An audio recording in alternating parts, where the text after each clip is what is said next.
It's an art. দোয়াটা একটা শিল্প। দোয়াটা কি একটা শিল্প।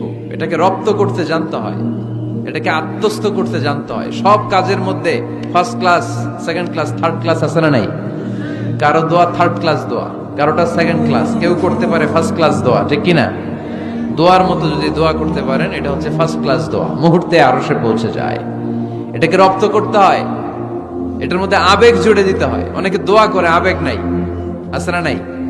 জুমার দিন দেখবেন নামাজ পড়ে ইমাম সাহেব দোয়া করতেছে, অনেক মুসল্লি দোয়াও করতেছে, ওদিকে তাকায় আছে, হাত কিন্তু এইভাবে, আর তাকায় আছে জানালার দিকে। ও কি দোয়া করতেছে? কথা বলেন, আছে না নাই? এই জন্য দোয়াটা করবেন কায় মনোবাক্যে, খুব আন্তরিকতা দিয়ে, হৃদয় থেকে। আপনার চোখের পানি যেন ঝরে। চোখের পানি যদি কোনো দোয়ার মধ্যে পড়ে, আপনি বুঝে যাবেন এই দোয়া আল্লাহর কাছে কবুল।